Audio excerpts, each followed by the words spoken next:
And now, here's your host of Shaping Success, Wes Tankersley. What is up, everyone? Welcome to Shaping Success. Robert Watson back in the house. It's been a few weeks. I had some stuff going on, then Robert had some stuff going on, then I had some more stuff going on. So just recovering from, it's been a week now, but I had my gallbladder removed, which has been an interesting scenario with surgery. Anyway, I've had tons of surgeries, but like this one is just making me so freaking tired. It's insane. Robert, how are you? I am wonderful. It is a beautiful Monday morning, and I had a couple friends that had their gallbladder removed. It was interesting for the first couple weeks. A couple months down the road, you're going to be really happy, but the first couple weeks were entertaining, to say the least. Yeah, it's kind of weird. It's like I feel like I don't know if it's because of my age or having it removed or like what the scenario is, but I had an attack and I never want to have that attack again. So it was. They did an ultrasound. They figured out that I had stones and that the best thing to do would be to take it out so I didn't have to deal with that again. And yeah, I mean, recovery is a little bit different than other stuff that I've had done before. So we'll see how it goes. But hopefully, like you said, it's the same thing as getting your knee replaced. You get that thing replaced and it hurts for the first year. And then after that, it's like, did I ever have it done? Oh, yeah. Real huge positive.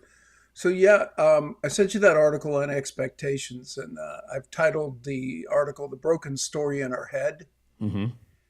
Really, really powerful. This woman did a TikTok, and she recorded it. So why she would do this, I have no idea, but she nonetheless did. And she said she asked her husband of 12 years for a divorce. And she said she went through this whole laundry list of all the good things that he was. She loved him to death, blah, blah, blah, blah, blah. But there was something missing in their relationship and had been missing for years. She couldn't quantify it. She couldn't qualify it. She just said there was something missing, right? And that drove me to the concept of expectations, which are that kind of idea of what our present and our future should look like. This idea we have in the head and how we form it, and it becomes kind of like a prediction machine for our future. And we can quantify it simply in the sports world because it's real simple. I opened the article with Tom Brady. He was passed over 198 times in the draft that he was in. So the greatest of all time was basically passed over 198 times because the scouts had a picture in their head of what greatness or goodness or proficiency, they had a picture in their head. And he didn't match the picture. And however that is done in their heads, whether it's just a picture of tangibles or intangibles, doesn't really matter. The point is they missed the greatest of all time.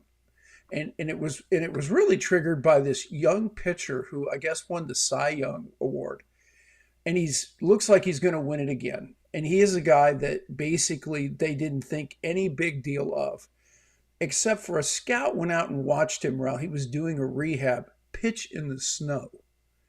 And they said the kid was just resilient and gritty and everything that, that they're really searching for in a player, because we used to say in the NFL, what's the number one talent? And it is availability. You have to be able to show up injured. And this kid was working through this. And he was a nothing. This is a free agent. This is a nobody. Overlooked in every possible way except for this one scout. And now he's won the Cy Young Award, and now looks like he might win it again.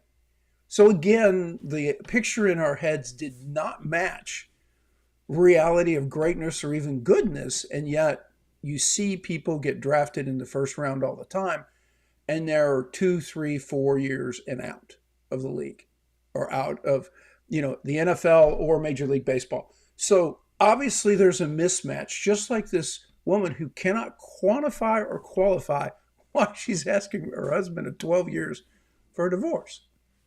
Yeah, I think it's crazy because we were talking about that. This quantify and qualify thing is a very important thing that a lot of people don't see.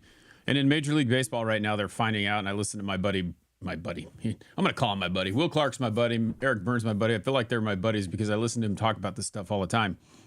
But they talk about the Moneyball era, right? Like if you watch that movie in baseball called Moneyball, you see that they base every single game on stats. So it's the probability of this, the probability of that. They're quantifying and qualifying. So they're taking the numbers, right? Just like we do with a test. And so Testing is good because it actually gives you a number and it allows you to see where a person is at. However, it doesn't give you that other key factor, which is the person themselves. Like, how can they really calculate what's really going to happen? Having that, I don't know, sixth sense about what it is. Because if you look at Brady, on paper, he doesn't look like he's a good quality quarterback before the draft, right? But in reality, if you talk to Brady, if you know who Brady is, if you understand who Brady is, you would have been like, screw this, I'm betting on this guy because I know what he's capable of. So it's really hard to decide what that is if you're basing it off of stats. And there's people who can pass a test and they can do really well on a test in life. But in reality, they have no common sense, or they wouldn't make it work because they don't understand how to make it work. So it's amazing to me how you listen to like them talking about the difference, the Giants talking about the difference between Gabe Kapler and Bob Melvin. And Bob Melvin does use some stats, but he uses them more of as like, hey, here's this, here's that. We're going to figure out if this is the best spot for this person. But he goes with his gut. And I think that a lot of people lacked the ability to go with your gut, right? To figure out what it actually is because they just base it off of numbers. Well, and one of the things I think a lot of scouts fall in love with is they fall in love with athletic talent. And what we're missing about Brady is we forget that Brady did not win the starting job at Michigan because of two other quarterbacks who displaced him. Both went into the league and out of the league as fast as you possibly can eventually. But here's the interesting part. No matter whether he was displaced or not, all he did was win. Sorry, a little mic issue there. Trying to get it up closer to my mouth. Yeah, he did. And exactly. That's what you have to base it on. You had all these setbacks and all you did was win. And I'm thinking to myself, with all these setbacks, if all you're doing is winning, shouldn't that kind of want to be one of those intangibles of like, this guy got this setback, this setback, this setback, doesn't have the athletic talent. In other words, we're looking at the tangibles and then we're looking at the results and they don't match.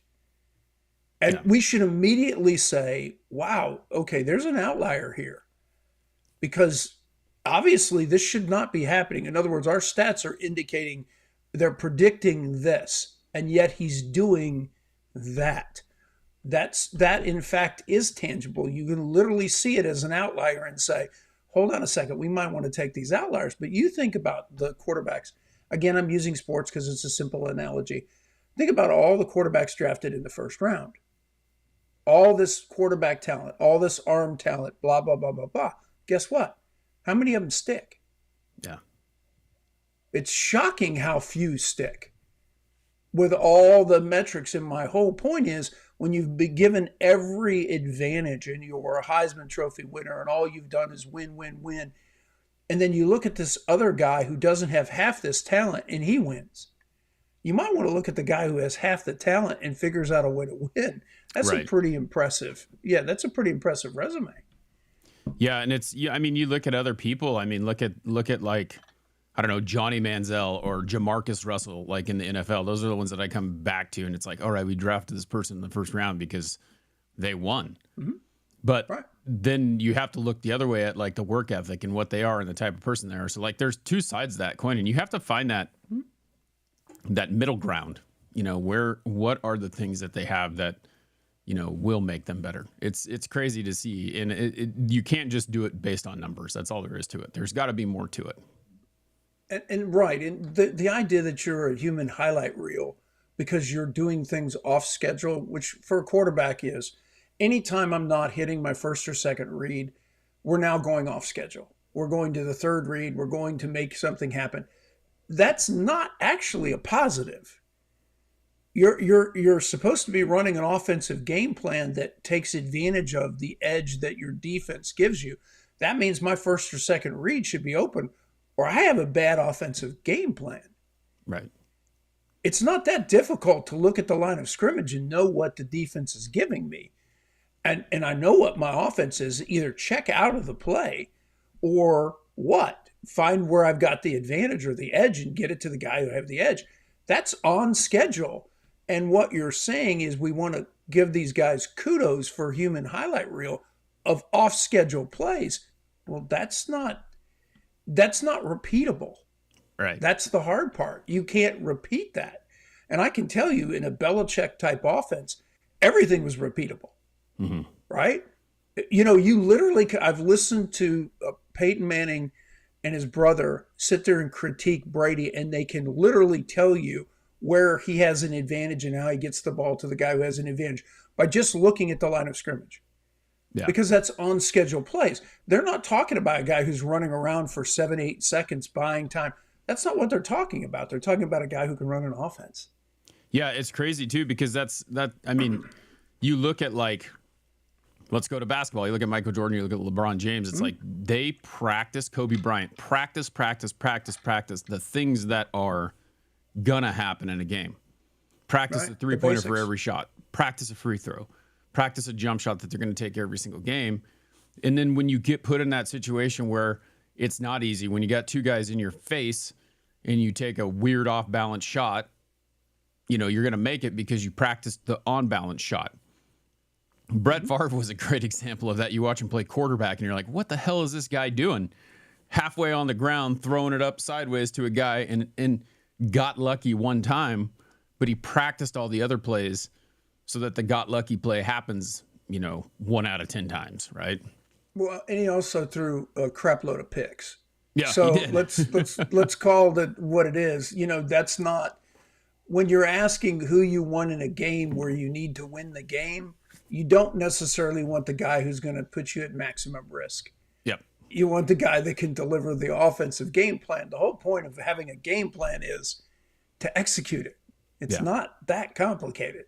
Well, and you think about it too, because you look at, like, Brady, all right? So like you talked about, so now you have a team that executes, that practices that play, can repeat it. It's repeatable every single time. And you think about a guy like Favre, who has a lot of records and had did this and that. They both work. One just works better. A lot better. Yeah. Right. One played 10 Super Bowls. I mean, What's it's Favre just, got? again, Two, it's, two or three? well, yeah, it's a completely different world. And but again, we're using sports because they're quantifiable, but it doesn't make any difference whether you're selling books or whether you're in the AI. It doesn't matter. What you're trying to say is what can you do as a game plan? I'm not talking about what you can do off schedule. It's like TikTok. And, I know you're a particular lover of TikTok. So you do something that the algorithm moves all over the place. So they keep moving the goalposts. Yep. But the point is, you do what you do. And the idea of going viral is an algorithm error. It's an outlier. It's not something you practice. Okay. Right. Because I know people that have 50,000 subscribers and they can't get 147 views on a video. And then the next video they do does 1.7 million. Yeah. Okay. As far as consistency, the inconsistency is the algorithm moving the goalposts.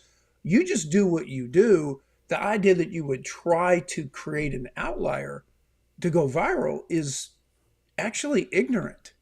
Mm-hmm. Because you should just look at it like, oh, I accidentally got something. And you should look at it as an accident, not as a game plan. Right. And people, because my friends who have went viral, they all say the same thing. So what? I have 50,000 subscribers. Nobody tunes in. Yeah. I don't have this kind of reach. They caught that Then one I'll- stupid thing that you Right. said that, and okay, so now I've got this one stupid thing that I said. I mean, it may not be stupid, but that's the thought of it. It's like, no matter what you say it one time. And that's what we're trying to do, is like, you're trying to catch the eye of thousands of people one time. Then you end up like me with 25K followers and still 100 views. Or, well, I mean, it's funny. It's went from 300 to 200 to 100. Now it's like, whatever. They don't care.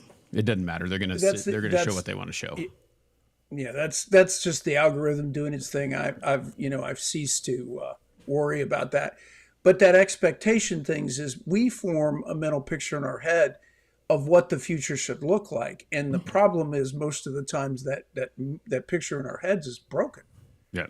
and it is not, in fact, what we should be looking for or should be trying to do, and that is a real challenge. And you can see the slowness. Like, for example, everybody's talking about our population problem. that all of Western society, including China, is having a problem with the fact that they're going to have a big drop in their population when the people get old, and the people that get old need to be supported by the young, and there's going to be less young than there is old. That's not a really good formula for your finances in a country. Right. And I thought to myself, I said, I wrote about this 3 years ago and nobody cared. And I said, how could you not have cared 3 years ago? It was still the same problem. But it just seems as though there's almost we're not going to do it until it becomes so super critical, like hot potato, right? We're not going to worry about the hot potato until it's actually scalding our hands.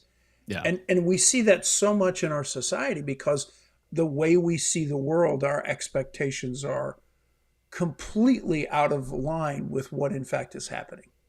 Yeah, it's the woman who wants a divorce. Yeah, it's pretty amazing too, like with the population situation, that I'm sure you've had these conversations and you think about this with anyone. They're like, my parents and your parents probably, like had kids when they were super young. Like my parents got married when they're 18. They had kids like they were 20 or 19 and a half when they had my brother. And, I got married when I was 19, which is super crazy because most people aren't getting married until they're in their late 20s, early 30s. And then they're like, oh, no, we're going to wait and have kids. And then they're having kids in their, late or mid 30s or whatever, like I did. And that population is going to dwindle. And by the time you get to your mid 30s, you're like, maybe I don't want kids. Maybe we're just going to go without this. And that's what happens is that population is going to dwindle. People used to have my dad, and I use it because it's the number one thing that I have, but like he was one of six. And you got 6 kids in your family. Well, most people are only going to have 2 now instead of having multiple. So it's just crazy to see how that goes. And that's what's going to happen. I mean, you can see the writing on the wall. If that's the case, if the people are waiting, if it's expensive to have kids, if you can't do this, if you can't do that, then what are you going to do? You're going to not have them. Mm-hmm. Right. And again, that incentive, as you mentioned about the cost of having children, in your parents' day, my parents' day, kids were expensive. Yeah, sure, all that. But people realized that they would be able to survive and they'd be able to make it. That is not the way people feel today. Again, expectations. Our expectations, everything, it will be okay in your parents' day, because that's what you do. Right. In our day, it will not be okay. It will absolutely be too expensive. We can't do this. Therefore, our vision of the future is directly attributable to the amount of children we have. Right. Think about that. If you are really, really positive about the future and positive about your ability to take care of your kids and all that kind of stuff, you have more kids. Yeah. Yeah. And I don't know. It's just like, it's so inconsistent. It's funny, like sitting in this where I sit right now, like watching, and this is a stats thing. So we're sitting here, I've got this business that I've opened. I'm trying to run numbers. I'm trying to base what I sell off of and what the profit can be based off of what I think is going to happen. It's a crapshoot. Like we're trying to figure it out. And really what it comes down to is the feeling of the person who decides whether they like you or they like a number. And it's crazy because 2 years ago, you'd walk into a house, you'd get it every single time. Now it's like you got to almost fight for it. You have to be super competitive. And it's going to change, but you have to change with the market. You have to change with what the world is doing. And I think that we don't make enough shift because we're busy basing it on that number. And we're not basing it on the feel, Right. And one of the things that's happening, of course, you now know when I'm writing on Substack is when I put the article out to publish, I put an audio file on it. So now people, when they get their email from me, can just go ahead and tap the audio file. If you're in the car, just tap it 5 minutes later. You've heard the article. You don't have to sit down and read it. And this is where we are as a culture because it's just, nobody has any time. Yeah, it's funny how we've become lazy, but we're not lazy. Like we are trying to maximize our potential. And there's so many things that you can do. People were talking about, like AI is a huge thing. Google searches are down a ton. Why are they down? It's because now you can go on ChatGPT and ask a question and it'll do the Google search for you. Like it'll basically search through every Google article there is. So why would I do that? Why would I use anything but that? Because I don't have time to sit there and surf through every single article. I need the data that I need right now, and it's giving you a way to find it. Yeah, then all you have to do is train your AI, and takes a minute. Train your AI how to do it. You also train your prompts. So you say, for example, I use different terms when I ask a question. Like I'll say, please deep dive this issue. And it knows that I'm asking it to think. Don't Right. do it. Don't do a swipe, right? Don't do it easy pass. Because what a large language model does is it basically aggregates. And people don't realize that it's got all this stuff, so it aggregates really fast. But if you tell it to deep dive, it pulls the reins back on the aggregation and does a better job of actually pulling the resources you need. Yep. Yeah, Nikki says, I forget about ChatGPT, and I think a lot of people do. It's crazy because I will be talking to people that I work with, and what my business partner like uses it for everything. Like he'll just be sitting there asking it questions all day long. And you can take the thing is it's a tool, right? It doesn't replace things, but you can take it as a tool and say, hey, look, this is what I need to do. But you also need to go to the source, asking questions about taxes and things like that. Like it'll give you some answers, but it won't give you the exact answers for your state or whatever. Like you really have to give it direct information or questions like that. Because I've told it multiple times, like do this, like with this picture posting for social media. Create this, use this template, show it to them, and then they change it. And you're like, do not change the template. And then at some point, it just can't figure it out. And then you just get kind of bored with it. But yeah, it's there. It's a good tool. And I just think that a lot of people don't utilize it as much. But you also, again, have to go back and do some of that actual in-person research. Well, and a lot of times what will happen is it will give me an answer, and I will pause and look at it and say, you do realize that's wrong, because I actually know the material and I know the authors. And when I see something that's off kilter, I'm like, no, give me the citation on that one. It gives me the citation. I go, no, go back and look again. That's not accurate. You have to actually still know your material. It's just a tool for speed. It is not a tool for accuracy. Right. It really isn't. It's like the Wikipedia of yes, you know, because exactly. like it doesn't have the .org, it doesn't have that or whatever. Like Wikipedia is great to get some information, but if you really want to know what it is, anyone can write in Wikipedia. Now you got to go back and do the actual research and find the .org. Yeah, and you really do have to do it again. But this is back to expectations.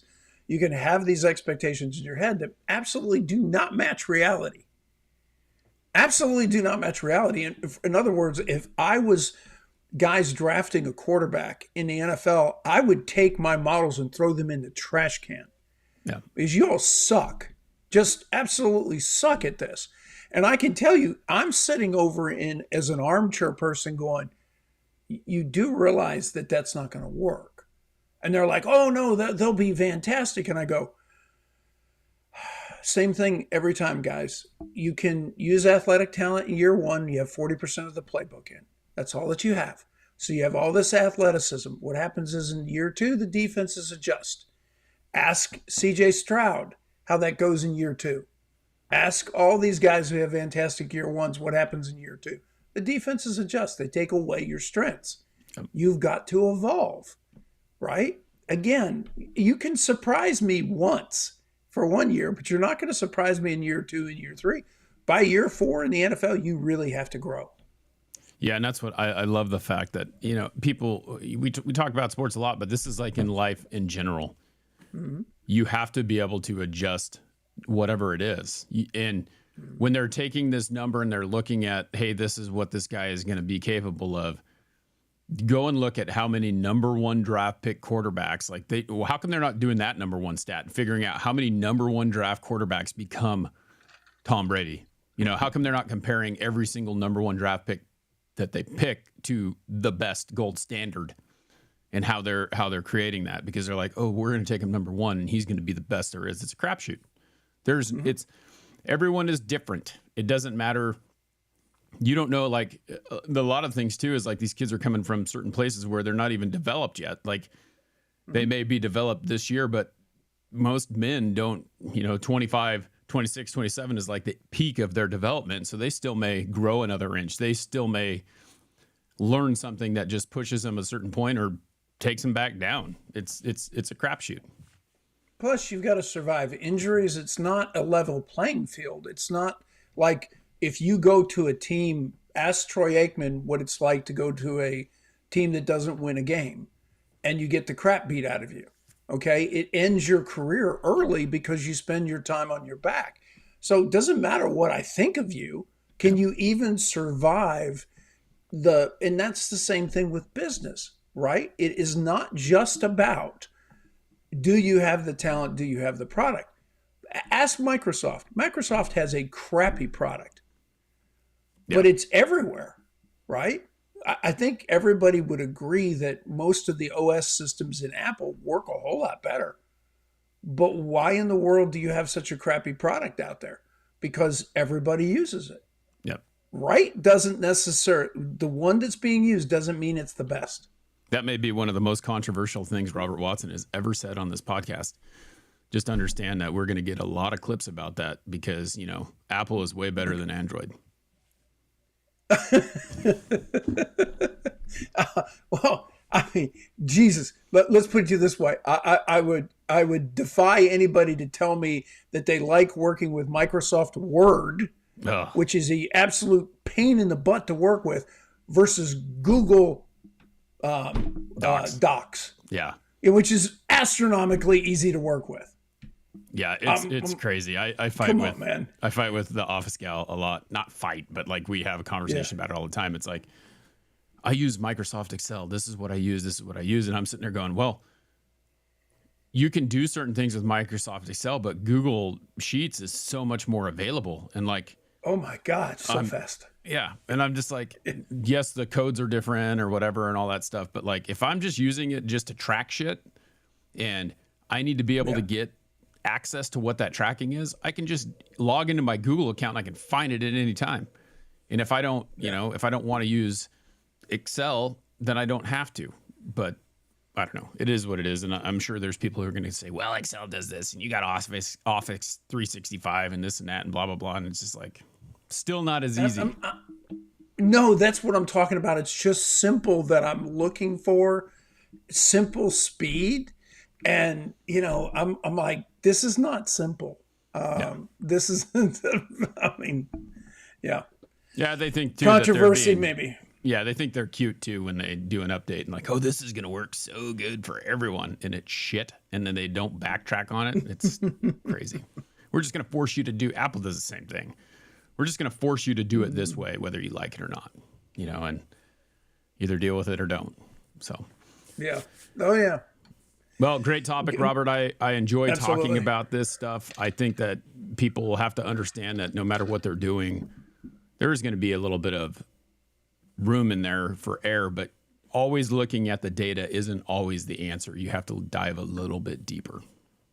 Yeah, we are very data centric now because we have it. Therefore, we should use it. Maybe not so. Yep. Well, thanks everyone for hanging out. Check out Robert's book, What Makes Life Better. You can find that on Amazon. There's some new chapters in it. It's revamped. The cover looks a little bit different. And then if you are in the Treasure Valley and are looking for window coverings, please give my company a call, 208-99-SHADE. That's Shade Bros. We'd love to give you an interior and exterior quote, whatever you're looking for. Until next time, I challenge you to find the shape of your success. Enjoy.